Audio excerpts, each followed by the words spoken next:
you guys, be sure to check out all my Alex Mobs videos, and yesterday it got an update, so as productive as I am, here I go. The comment of the day, posted by Cave Goblin, commenting for the algorithm, or however you spell it. I feel it, I suffer daily strokes on Discord. Just look, Limao. Hope you enjoy, and let's start.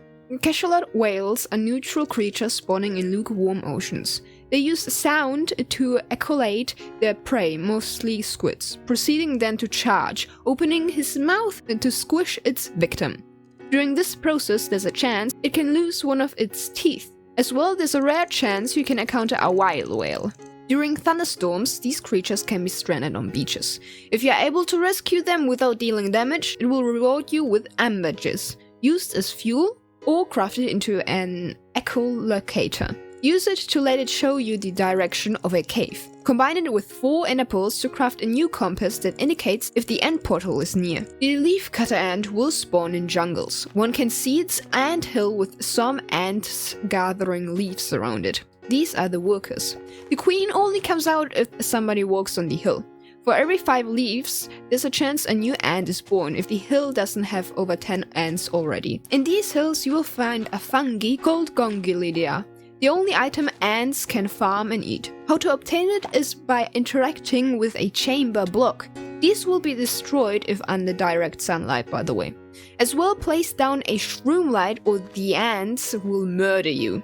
It uses you can eat it, pacify all angry ants at once, heal ants.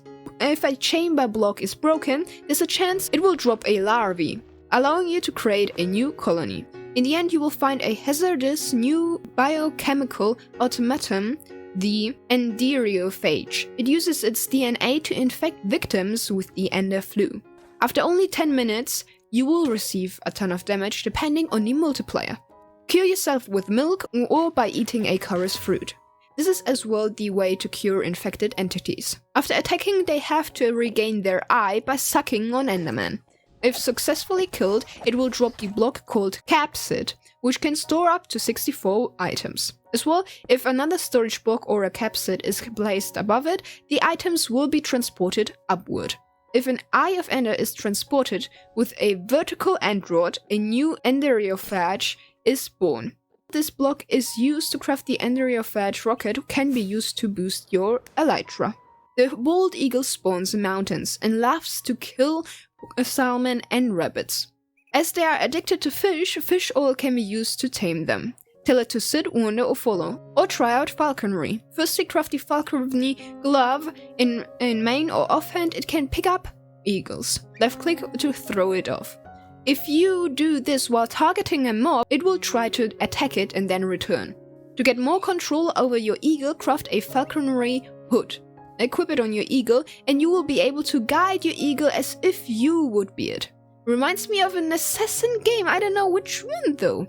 Remove the hood with shears. Heal your eagle with any fish and breed them with rotten flesh. That one won't be tamed though. Tigers spawn in bamboo jungles. Prey of tigers will be shocked for a few seconds when a tiger decides to attack. Throw down some raw pork chop or chicken, and as thankful as it is, it will bless you. Now, if you attack an entity, all tigers around you will defend you.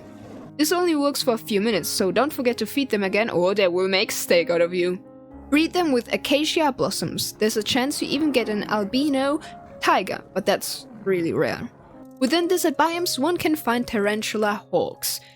Although massive, they are neutral and love to eat spiders. After poisoning it, which ends up stunning arthropods, they will wait so the victim is truly helpless and then bury it alive. If you attack these neutral candidates, they will sting you, inflicting a rather dangerous effect. In a debilitating sting, this is the poison resulting for arthropods to be stunned. But normal entities will be reduced to half of their health, while being non-stop attacked by these giant bugs. But if you manage to kill them, they can drop tattered wings. None of those can be made into a Tarantula Hawk wing, which can be crafted into a new upgraded elytra. It has 3 more armor points, more durability, and is enchantable.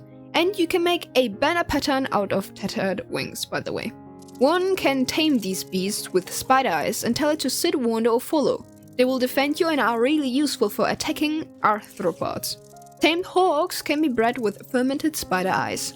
After the mating process, they will seek out a spider to sedate it, and after some time a new hawk will emerge from the corpse. The void worm is dwelling in the dark, impenetrable void in the end. To bait it out, throw a mysterious worm in the void.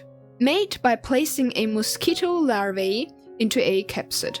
It contains some devastating attacks. It can launch 4 crystals. Can bite you, which has a chance to fling you up into the air. Use slow falling potions to minimize your damage. And lastly, it can tear a portal open out of nothing to embrace you from behind. If a body segment receives enough damage, the worm will split apart. These worms will have half of their previous health and are slower, but look out that you aren't swallowed by a horde.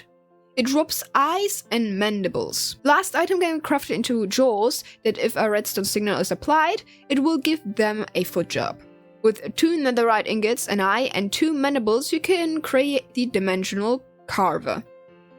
It can open a portal to your spawn point, go through, bam, spawn point. It as well creates another portal for 1 minute if you want to go back.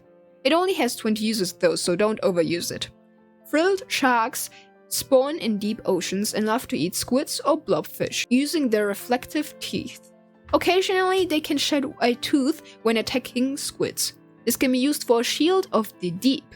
When blocking, it will deal the exsanguination effect, similar to bleeding. Even though they are quite large, you can stuff them in a bucket and transport them. If they are above 10 blocks of water, they change their color and are slow. Mimic octopus spawn in warm oceans and will mimic their surrounding. That's surprising, right? Special camouflage will be activated if a creeper, pufferfish, or guardian are near. They can be tamed with lobster tails when not camouflaged. Even though they are naturally passive, they will try to scare away potential attackers by mimicking monsters.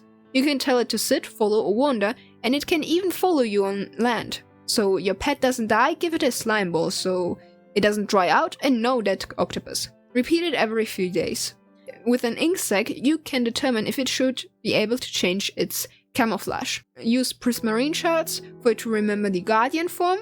Also works as well with pufferfish and gunpowder. For pufferfish and creeper.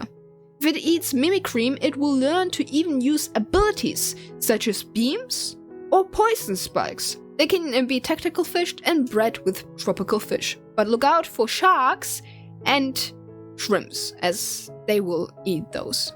So that was today's video. I hope you enjoyed it. I know it's a little bit shorter, but you wanted an update and just an update launch, so I thought I will just surprise you. Yeah, maybe if you want to support me, check out my gaming channel. Now I'd say we'll see us in the next video. Ciao!